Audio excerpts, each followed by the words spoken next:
alegria de ser e continuar muito além do infinito,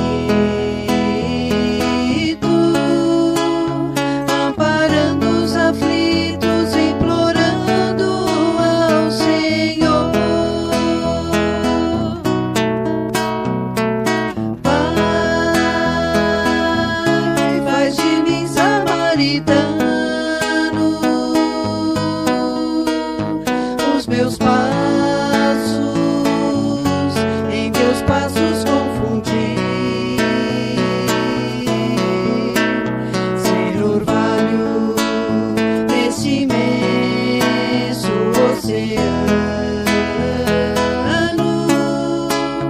e buscar todo o tempo que perdi. Vejo na sublime arquitetura, frente a frente, Criador e criatura, peregrino nessa estrada, não posso parar, pois eu sei que alguém me espera e também necessita te encontrar. Pai, faz de mim samaritano, os meus passos em teus passos confundi, ser orvalho neste imenso oceano, e buscar todo o tempo que perdi, e buscar todo o tempo que perdi.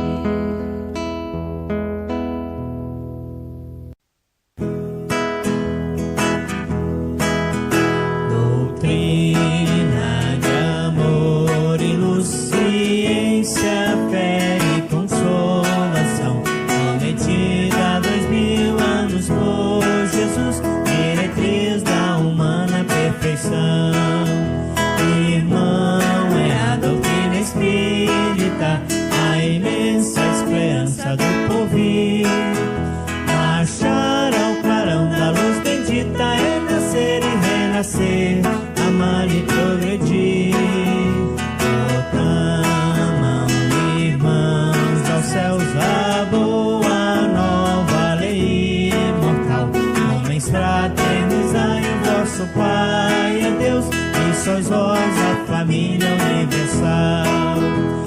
Irmão, é a doutrina espírita, a imensa esperança do porvir. Marchar ao clarão da luz bendita é nascer e renascer, amar e progredir. Proclamam, irmãos, aos céus a boa nova lei imortal. Homens, fraternizai, o vosso Pai é Deus, e sois vós a família universal.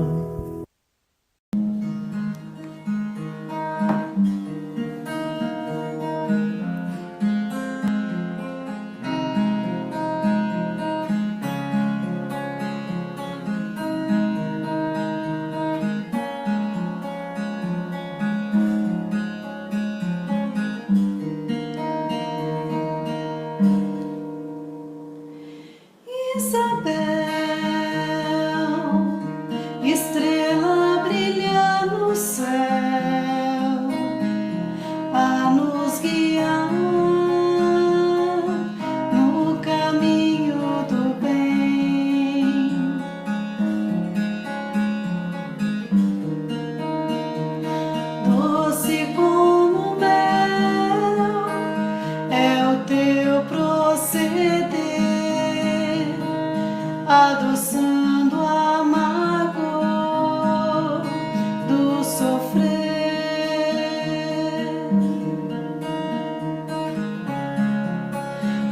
pacifica os conflitos do meu coração. Ensina-me a servir sem distinção, pois o verdadeiro sentido de ser cristão é amar.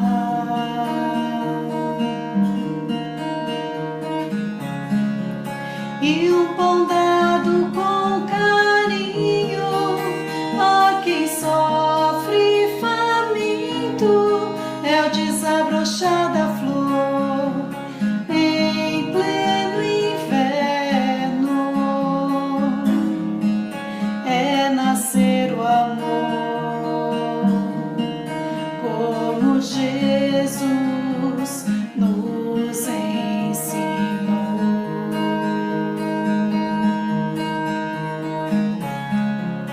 E um pão dado com carinho a quem sofre faminto é o desabrochar da flor em pleno inverno, é nascer o amor como Jesus nos ensinou.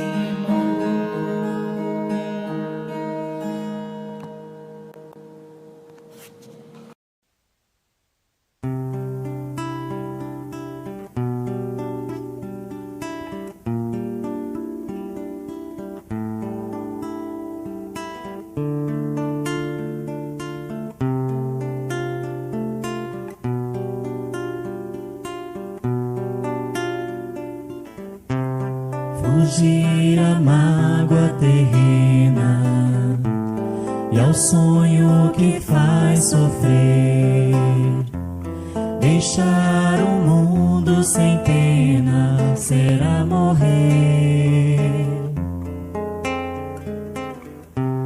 Fugir neste anseio infindo, a treva do anoitecer, buscar a aurora sorrindo será morrer.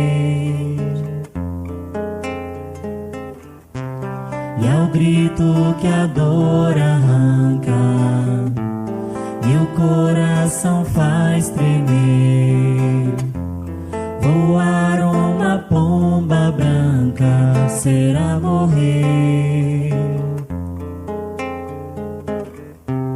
Lá vai a pomba voando, livre através dos espaços, sacode as asas cantando, quebrei meus laços. Aqui na amplidão liberta, quem pode deter meus passos? Deixei a prisão deserta, quebrei meus laços. Jesus, este voo infindo há de amparar-me nos braços, enquanto eu direi sorrindo, quebrei meus laços.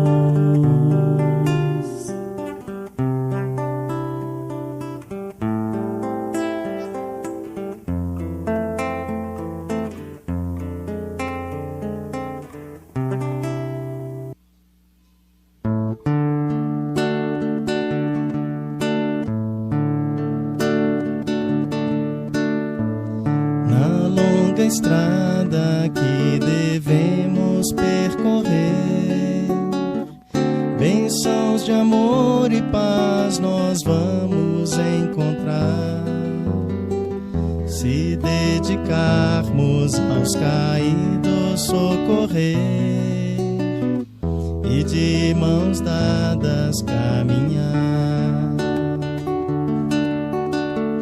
Há tanta mágoa, tanto pranto e tanta dor, são corações cansados de tanto sofrer.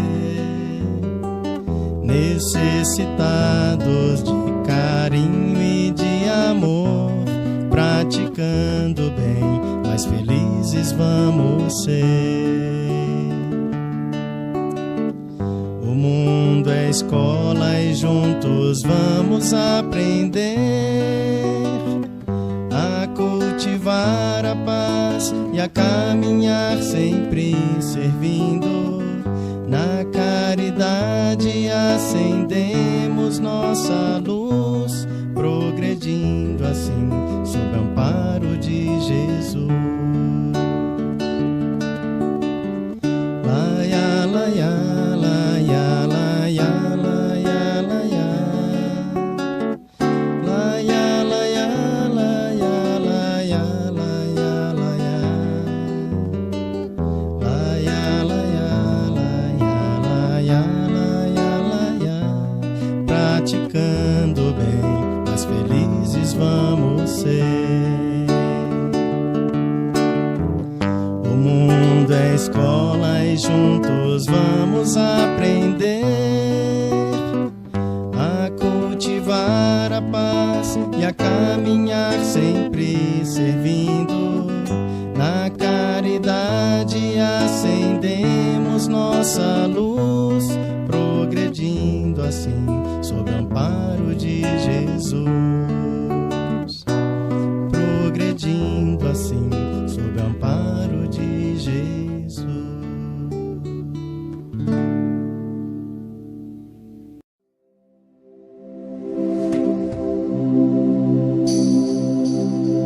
Ao anoitecer, em Cafarnaum, a casa de Pedro tão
caros internautas, sejam bem-vindos a mais um estudo do Livro dos Espíritos.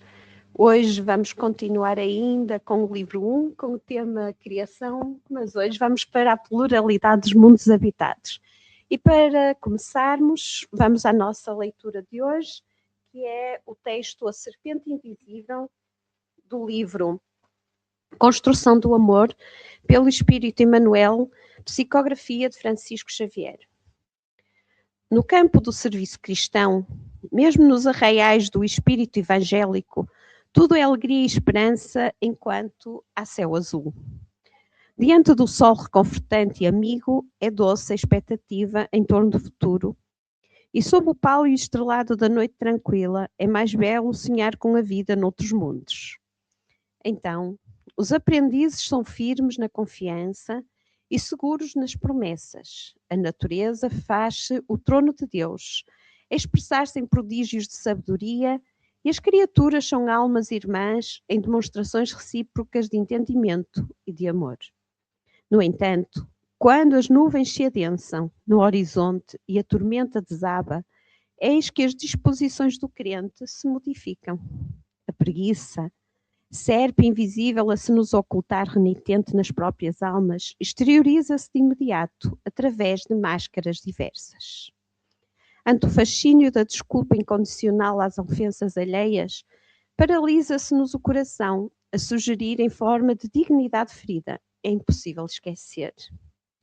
À frente do trabalho árduo, no socorro às necessidades humanas, nosso próprio espírito enverga a túnica de pretensa humildade confundido. Quem sou eu para auxiliar? Sou um poço de vermes, um vaso de imperfeições. Perante os difíceis testemunhos de paciências, costumamos exibir suposta superioridade moral e afirmamos perentórios: não alcancei a santidade, agora não posso mais. Renteando com a luta aflitiva em favor dos companheiros infelizes, junto aos quais a vida nos pede recapitulação de atitudes e ensinamentos, adotamos imaginária fadiga e gritamos sem razão: fiz o que pude, que outro venha agora à liça para a cooperação fraternal. Diante da prestação de serviço urgente ao próximo, habituamos-nos frequentemente a esposar preocupações falsas no tempo e alegamos petulantes: amanhã cuidaremos disso. Se te interessas realmente pela própria renovação à luz do Evangelho, anota o momento que voa e não menosprezes o ensejo sublime de ser mais útil.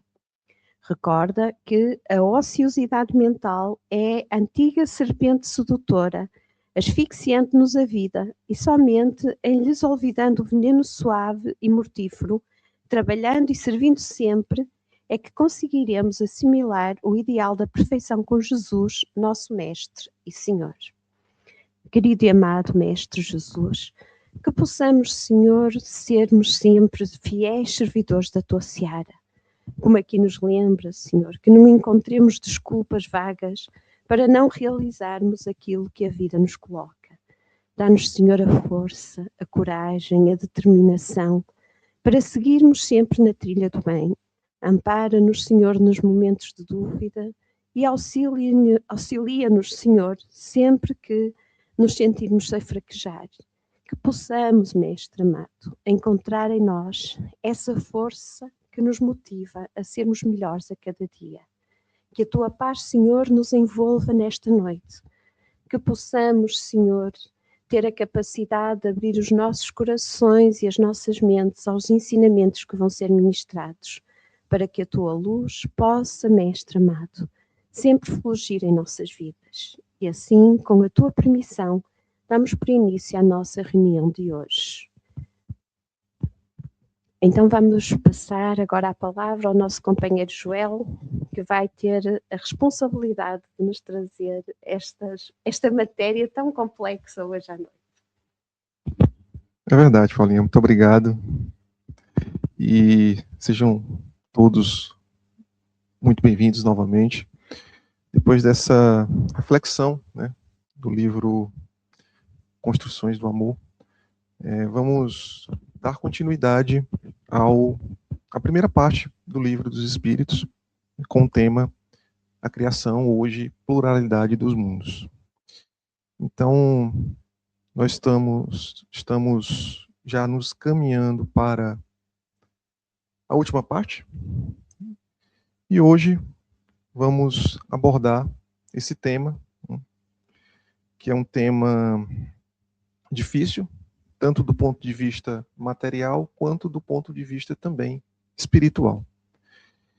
Bom, a primeira pergunta número 55 do livro, Kardec pergunta o seguinte: todos os globos que circulam o espaço são habitados?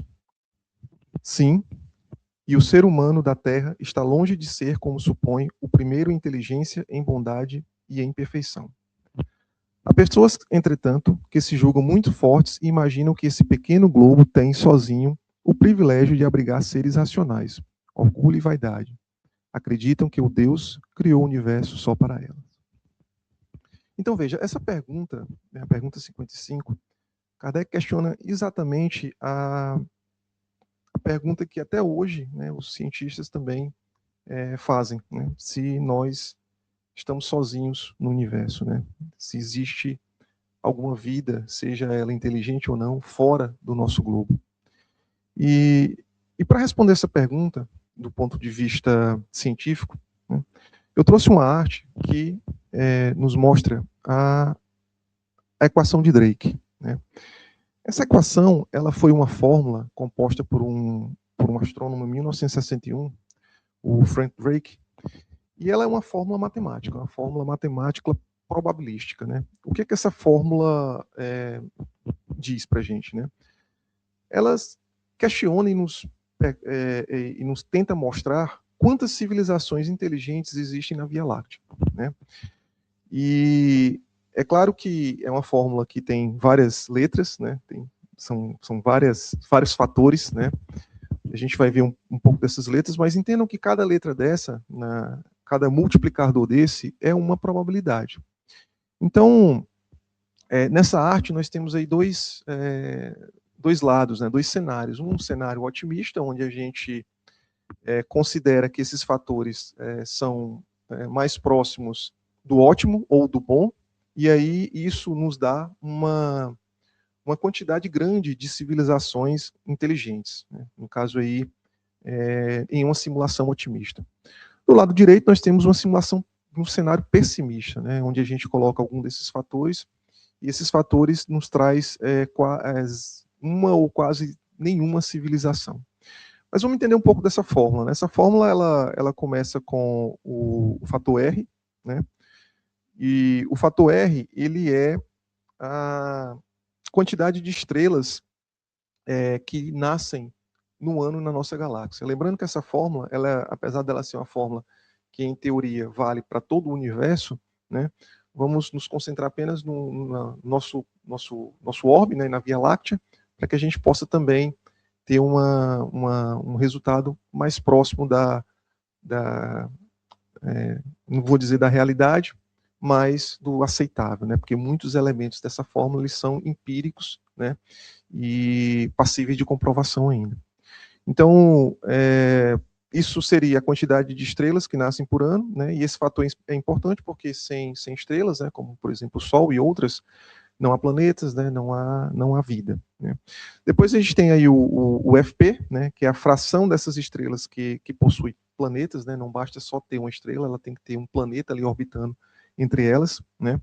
E esses dois fatores, eles são hoje bem observados pelos cientistas, né? Pelos astrônomos, porque por conta do advento e dos telescópios, né? mais modernos, mais potentes. Então, através de descoberta de exoplanetas, a gente consegue medir bem esses fatores, né? Esses dois primeiros. O próximo é o NE. O NE é um número médio de planetas por sistema planetário, né? No nosso caso, nós conhecemos, né, no nosso sistema planetário, nós temos planetas conhecidos, né, mas todos esses planetas, para que nós tenhamos uma civilização inteligente, né, ou uma civilização, a vida, né, esses planetas eles têm que ter um processo de formação similar ou parecido com o da Terra. ou seja, está numa zona habitável e, a partir daí, né, fatores que contribuem para a evolução do nascimento da vida. O fator FL é a fração do planeta, quer dizer, a fração de planetas potencialmente habitáveis, porque não significa se o planeta ele é habitável que vai ter vida inteligente da forma que a gente conhece, né? A vida pode, a gente viu nas reuniões passadas que a vida pode se manifestar de diversas formas, inclusive em seres mononucleares, né? Então, não basta estar dentro da zona habitável, tem também, né, que ter vida desenvolvida lá. O fator seguinte é o FI, né? O FI é a fração de planetas com vida onde evolui vida inteligente, né? Foi o que eu falei. A vida não basta ter vida, tem que ser uma vida inteligente, né? O termo inteligente é questionável, mas entenda-se inteligência como um modelo de civilização, né? Minimamente ciente, né? Ciente da sua posição no planeta, do universo, né? Capaz de desenvolver minimamente inteligência tecnológica.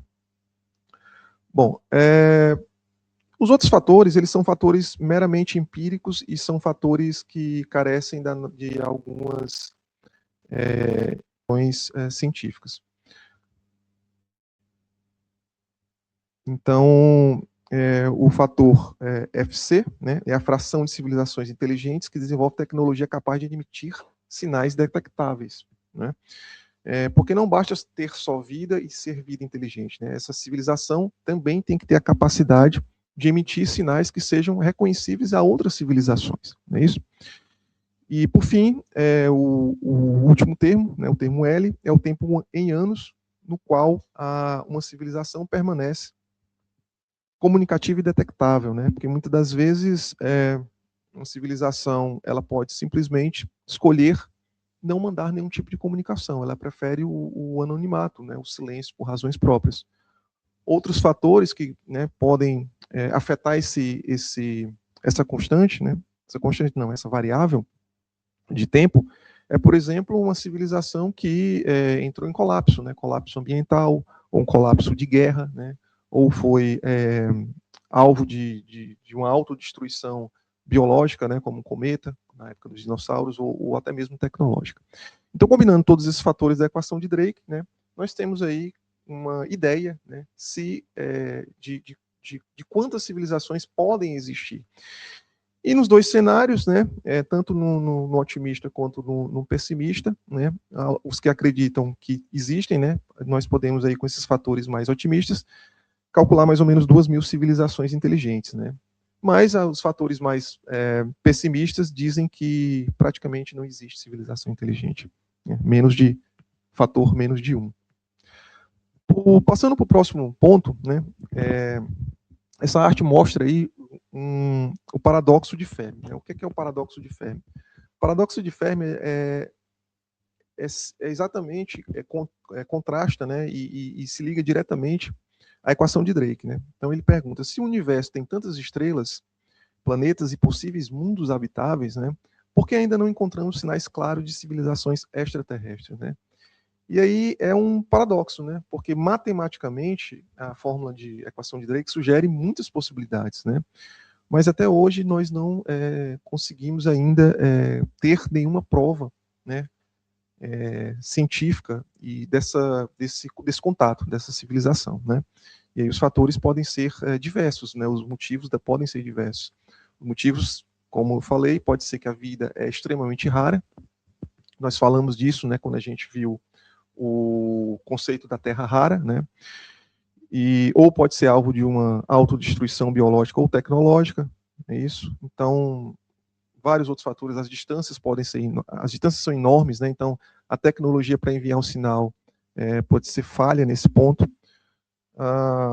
As civilizações avançadas podem, por exemplo, evitar esse tipo de contato, né? Elas não querem ser descobertas. Então, são vários fatores que podem justificar o fato de a gente ainda não ter feito contato com nenhuma civilização inteligente, né, fora a nossa.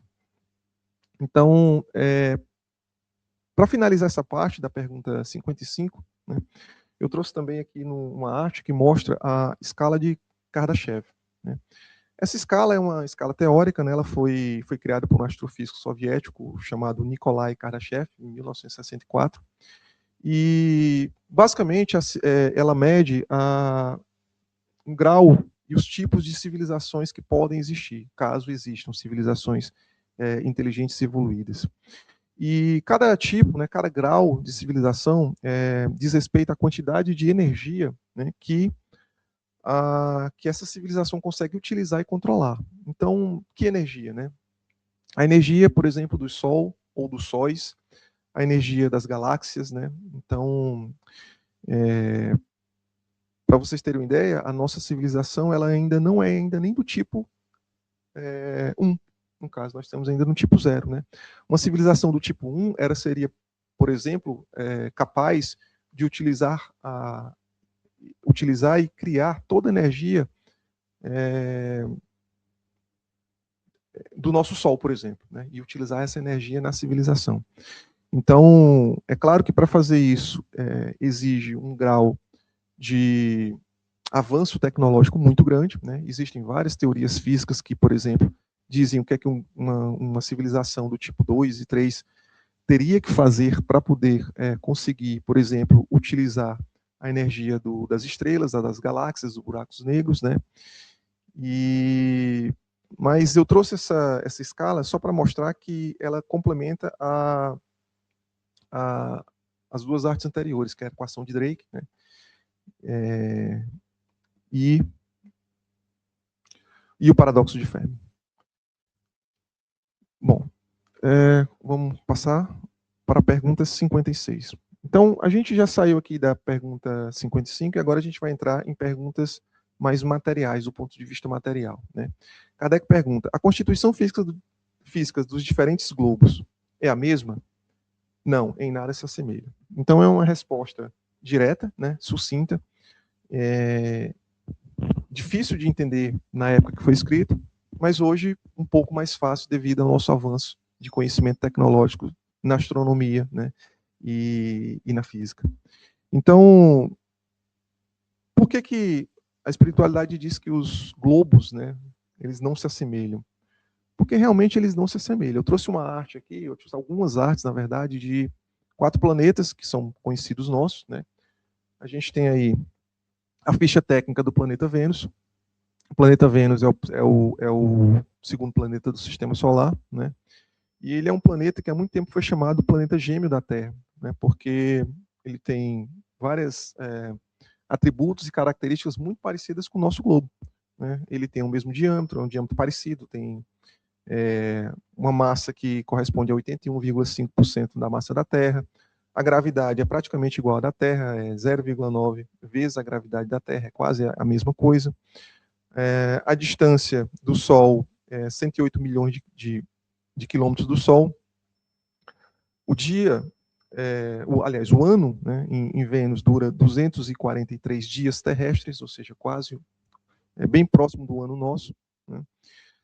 O processo de formação de Vênus durou praticamente o mesmo tempo que a Terra, né, de 4,5 a 4,6 bilhões de anos, né? É um planeta rochoso, é um planeta onde a atmosfera majoritariamente é composta de dióxido de carbono, né, e um pouco de nitrogênio e dióxido de enxofre, e vapor de água muito pouco, né, pressão atmosférica alta, né? Ela é bem alta, ela é 90 e 92 vezes maior do que a pressão aqui na Terra, do nível do mar. Então, assim, uma pergunta interessante sobre esse planeta é, por que esse planeta ele se tornou um planeta do ponto de vista material inabitado, né? É um planeta que as nuvens são de enxofre. Eu trouxe uma arte, a próxima arte. Essa é uma imagem real de Vênus, né? Foram feitas várias explorações científicas, né? Mas essa imagem foi tirada por uma expedição científica chamada Venera, né?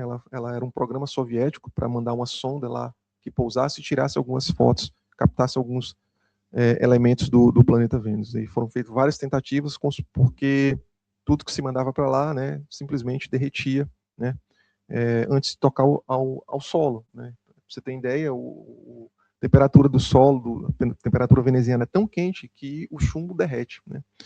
Então, eles conseguiram, né, eles conseguiram mandar essa sonda, e essa imagem, né, é a imagem real aí quando a sonda pousou e durou alguns segundos, do solo veneziano, né, e da atmosfera veneziana. A próxima imagem é uma imagem gerada por inteligência artificial, não é? Onde a gente imagina, consoante todos aqueles atributos que eu falei, como é que seria né, a paisagem, né, de Vênus. Então seria algo mais ou menos assim, com vulcões, né? Vênus, ele diferentemente da Terra, né, ele sofreu um efeito estufa, que explica essas temperaturas elevadíssimas, e não tem placa tectônica, ou seja, a pressão, né, e o gás e o CO2, ele não consegue ser liberado. Então, isso gera esse efeito aí de pressão, e a atividade de vulcanismo é muito grande.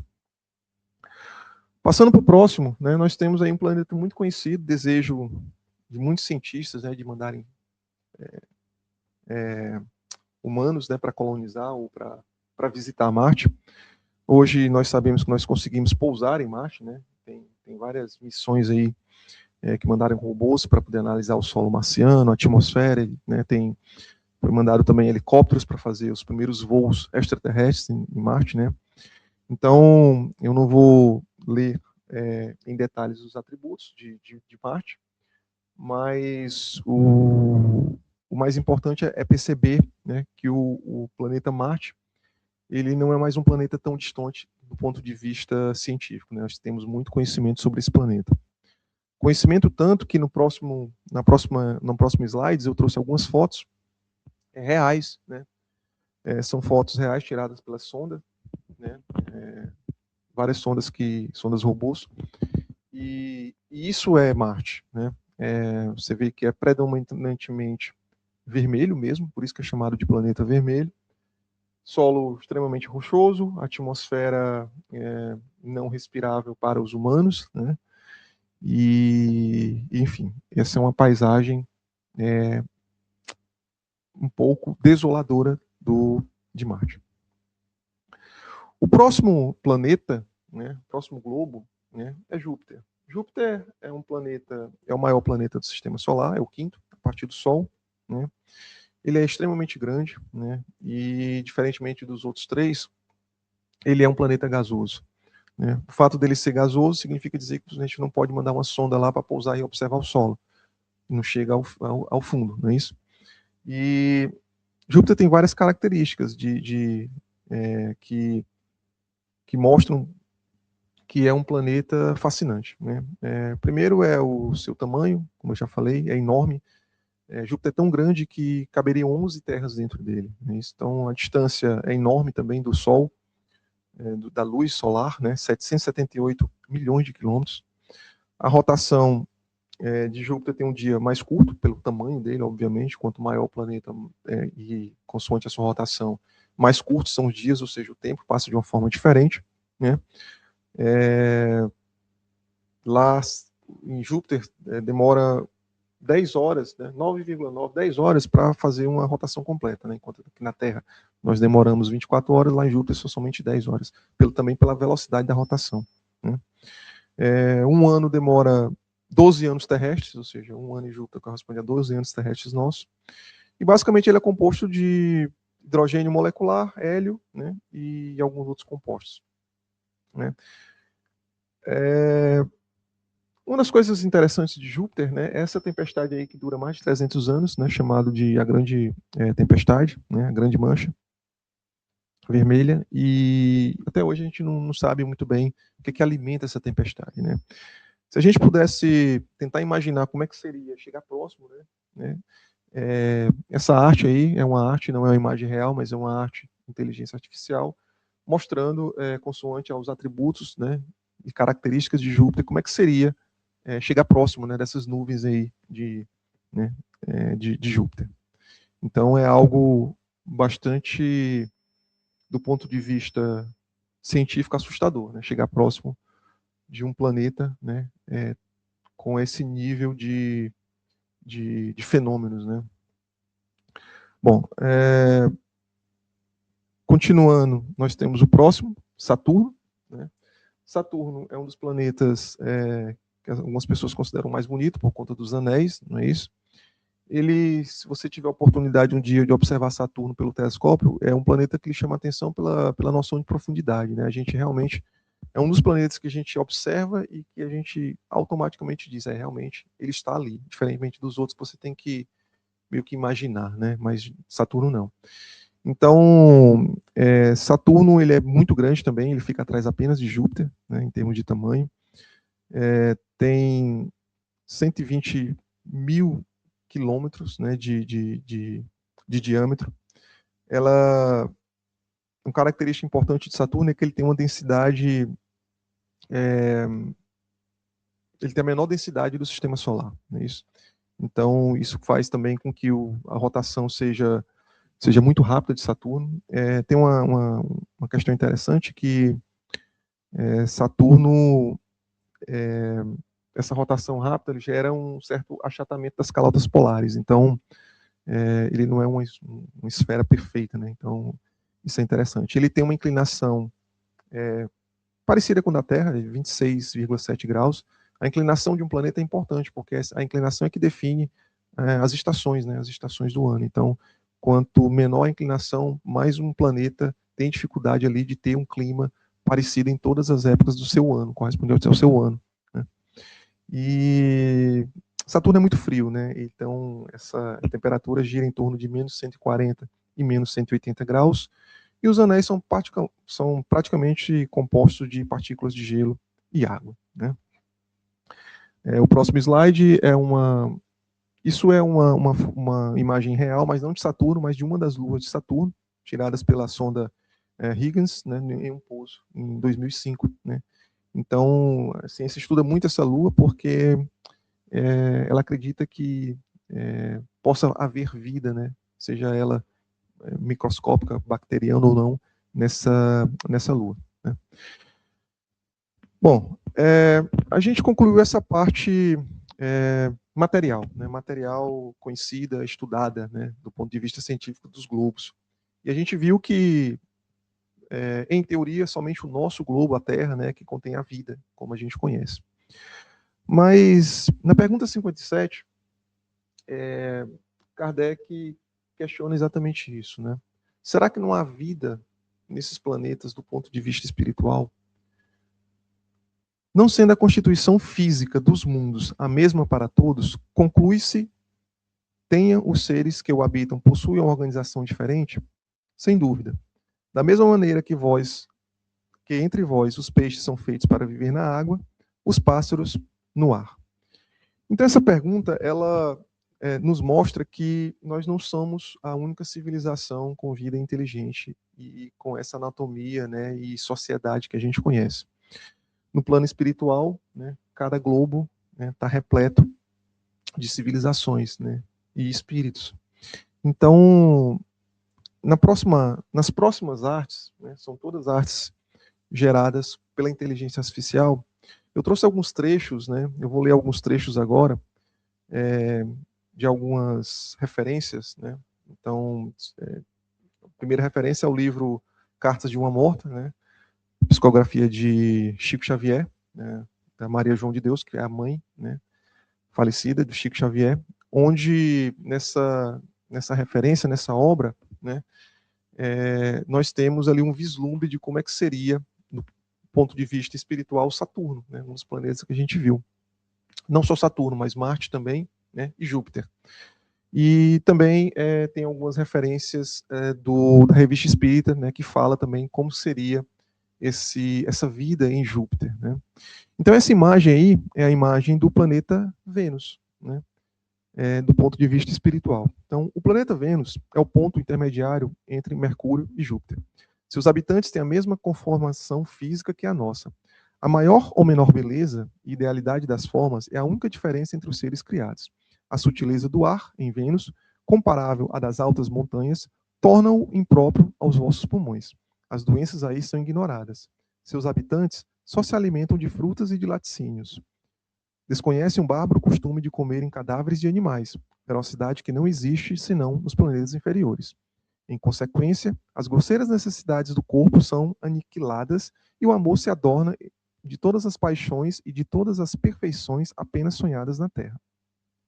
Como na aurora, em que as formas se revestem indecisas e envoltas no vapor da manhã, a perfeição da alma, perto de ser completa, tem a ignorância e os desejos da infância feliz. A própria natureza reveste a graça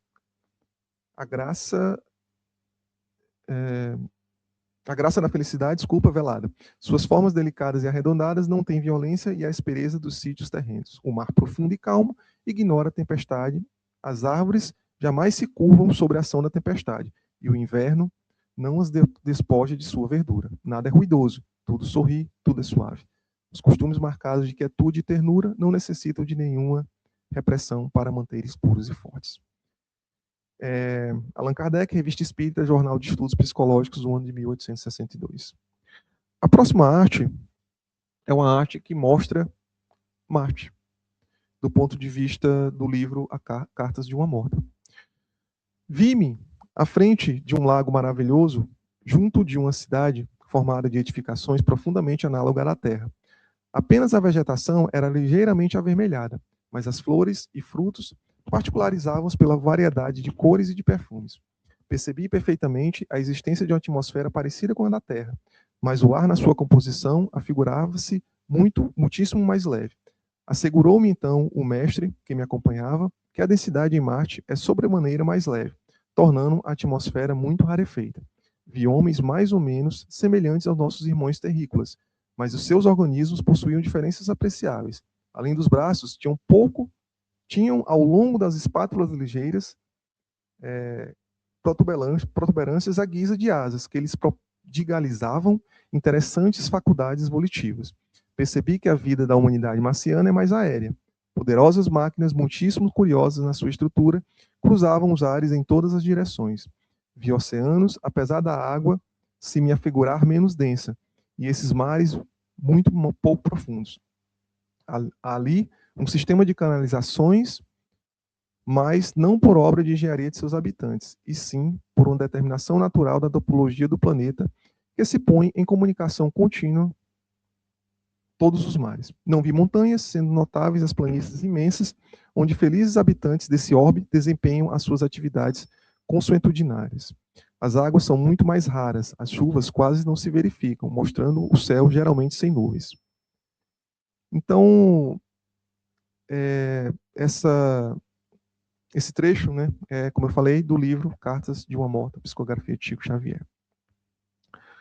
A próxima, né, eu não vou entrar em detalhes do texto, né, da Revista Espírita, mas na Revista Espírita Jornal de Estudos Psicológicos, no ano de 1958, em março, maio e agosto, né, nós temos várias perguntas sobre Júpiter, né, e tem vários, tem muito questionamento e pergunta lá, mas basicamente essa arte mostra como é que seria a vida em Júpiter, né. A gente vê aí animais, né, esses animais que eles chamam de animais serviçais, né, eles têm características como se fossem os faunos, né, esses animais, eles têm um corpo mais material em Júpiter e são os únicos que andam ali mais próximo, que tem necessidade, né, pela matéria de caminhar, né, e eles são completamente obedientes, né, eles são animais mais evoluídos que os nossos animais terrestres, mas eles são completamente obedientes e fiéis, né, aos espíritos e os ajudam, né, nesses trabalhos de colheita, nesses trabalhos mais pesados, agrícolas e manuais. Já os habitantes de Júpiter, eles são habitantes, são espíritos de segunda ordem, né? Então, segundo as descrições, esses espíritos, eles são espíritos bons, eles não conhecem o ódio, eles não conhecem a maldade, né? Alguns famosos vivem lá, né? Como a gente vai ver. Então, por exemplo, Mozart foi um dos espíritos que foi apresentado e e falou um pouco sobre os habitantes, né, e Júpiter. Né. A anatomia dos espíritos jupiterianos, eles têm um corpo muito vaporoso, né, imponderável, impalpável, ou seja, a densidade é levíssima, o que permite que eles volitem, flutuem por todo o planeta. Né. Eles não precisam de nutrição, não necessitam de estômagos, porque eles não têm a matéria grosseira para isso, né. Eles absorvem as emanações nutritivas do próprio meio, né, e a linguagem eles se comunicam através do pensamento. A próxima arte, não, é anterior. A arte anterior, Ricardo. A próxima arte é uma arte que é uma psicografia, né, da casa de Mozart, né, também está lá nos estudos espíritas, né, na revista Espírita. E foi uma psicografia, né, do Victorio Sardum, da Revista Espírita, no ano de 1858. Ela não é assim, né? Eu fiz uma renderização com a inteligência artificial para ficar mais legível e vislumbrante a imagem, para que a gente tivesse uma ideia da beleza que é, né, uma das habitações em Júpiter, né? Nesse caso aí, a casa de Mozart. Né? Passando para a próxima, a gente tem agora nós temos agora a última arte, que é Saturno. Só um minutinho. Pronto, acho que já estava. Então, essa é uma imagem de Saturno. Vou ler o trecho do livro. Vi, então, uma superfície diversificada onde parecia pisar sobre um amontoado de massas mais ou menos análogas ao gelo, sentindo-me envolvida numa temperatura singular. Avistei muito distante, como um novelo de luz levemente azulada, o Sol. Todavia, só pude saber que se tratava desse astro, porque me disse o esclarecido mentor e devotado guia. Tal era a diferença que eu constatava. A luz se espalhava por todas as coisas, mas o seu calor era menor, dando-me a impressão de frescura e amenidade, arrancando do cenário majestoso que eu presenciava tonalidades de um rosa pálido e de um azul indefinível. Vi depois várias habitações de estilo gracioso, onde predominavam grandes colunatas artisticamente dispostas, decoradas com a substância por mim desconhecida, que mudava de cor em lindíssimas nuances ao reflexo da luz solar. Uma vegetação estranha coalhava o solo branco, às vezes brilhante. A clorofila, porém, que se conhece no planeta terráqueo, devia estar substituída por outro elemento, porque todas as folhagens e ramariam eram azuladas. Contudo, as espécimes de flores que eu tinha sobre as vistas eram de coloridos variados, apresentando as mais singulares tonalidades quando refletiam a luz circundante. Flores extraordinárias pela sua originalidade e perfume ornavam todo o ambiente. Livros, Cartas de uma Morta, Psicografia de Chico Xavier. Então, a próxima arte, né, é a continuação, né, do livro, né, e da descrição de como é que seria o plano espiritual em Saturno, né. E, finalmente, vamos aí para a última pergunta. Pergunta 58. Os mundos mais distantes do Sol são privados de luz e calor, já que o Sol se mostra para eles sobre a aparência de uma pequena estrela? Pensais não haver outras fontes de luz e calor diferentes do Sol? Não tendes em conta a eletricidade que em certos mundos desempenha um papel que desconheceis e bem mais importante do que na Terra? Aliás, não dissemos que todos os seres enxergam da mesma maneira que vós e com os olhos estruturados como os vossos? Então, era isso. Eu tenho só mais um último vídeo que eu queria que vocês assistissem e depois a gente vai diretamente para a prece.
Então, nós vimos aí esse vídeo, né? Espero que vocês tenham acompanhado, tenham gostado, e nos mostra o quanto ainda temos que aprender, né? O quão distante temos ainda que evoluir para que a gente possa vislumbrar na plenitude, né? Toda a obra criada pelo nosso Pai, né? E como Jesus já falou, há muitas moradas na casa do meu Pai. E cabe a nós, né, adquirir conhecimento e evoluir moralmente para que um dia, como a mãe Chico Xavier teve a felicidade de visitar, né, um desses mundos felizes, né, para que nós possamos também ser dignos de ter alguma habitação, né, ou visitar. Vamos para a prece. Então vamos fechar os nossos olhos, vamos agradecer esse momento e essa oportunidade de aprender hoje um pouco mais sobre a imensidão né, das casas que nosso Deus, que nosso Pai projetou para nós. Cada um de nós, um dia teremos, consoante a nossa evolução, oportunidade de fazer parte de uma dessas civilizações, como espíritos superiores, espíritos felizes. Mas até lá,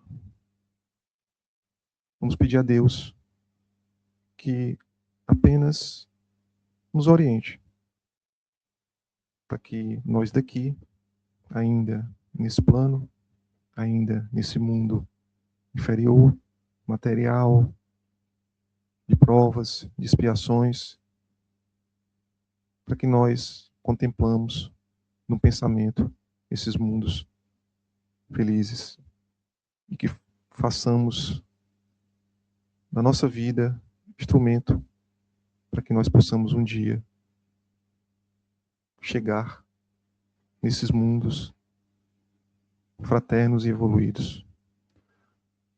Obrigado, Senhor, por mais oportunidade de estar aqui e fazer esse trabalho. Abençoa todas as pessoas que estão nos ouvindo. Obrigado a todos, responsáveis também pela realização do trabalho, aos presentes, aos encarnados e aos espíritos superiores que estão sempre nos apoiando nessa jornada. Obrigado, Senhor. Fica conosco hoje, amanhã e sempre. Assim, Senhor. Para o momento do passe e fluidificação das águas. Coloque um recipiente com água limpa para ser fluidificada. Irmãos, não importa aonde você está, quais as dificuldades que está enfrentando, Jesus está sempre pronto para vir em nosso socorro. Coloque-se de maneira confortável, que lhe facilite a concentração e a receptividade. Respire lenta e tranquilamente. Inspire, expire.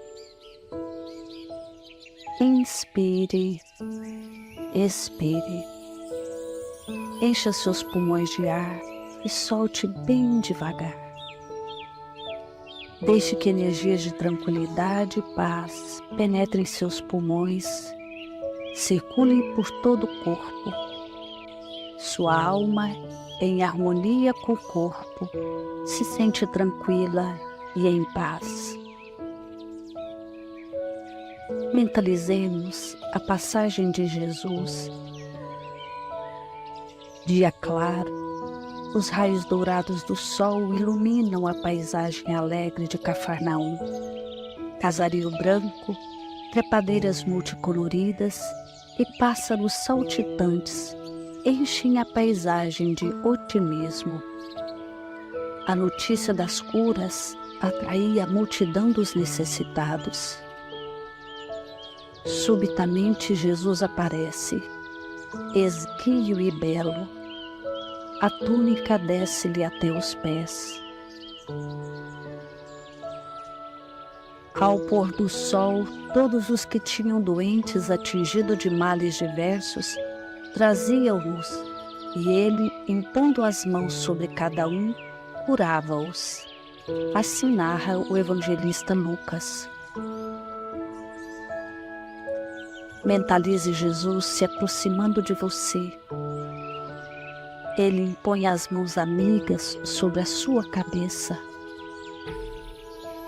Perceba que de suas generosas mãos cai uma cachoeira de águas claras e puras, vindas do seu amor a te banhar.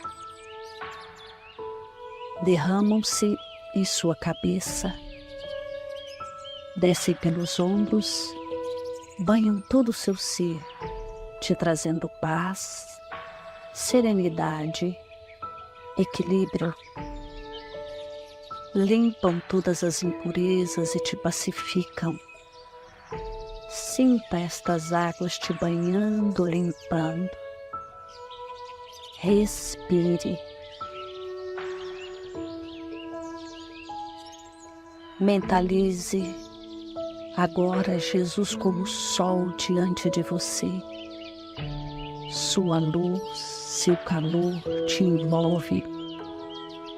Sinta as energias curadoras que emanam do Cristo em sua direção. Ele ouve as suas preces. Confie nele. Seu amor é infinito e te acompanha e protege, oferecendo de tudo que necessitas. Confie. Absorva as energias curadoras de Jesus. Sua luz te envolve. Sinta essas energias percorrendo todo o seu corpo. Sinta-se fortalecido e em paz. Senhor Jesus, divino amigo, estende as tuas mãos generosas, Senhor, e transforma estas águas em remédio para os nossos males físicos e espirituais. Guarda-nos, Jesus, em sua paz. Estende as vibrações de amor em benefício do meu lar, Senhor. Que aqui possa reinar a paz, a saúde, a tranquilidade. Nós lhe rendemos graças, Jesus. Fica conosco hoje e sempre. Graças a Deus. Faça uso da água fluidificada.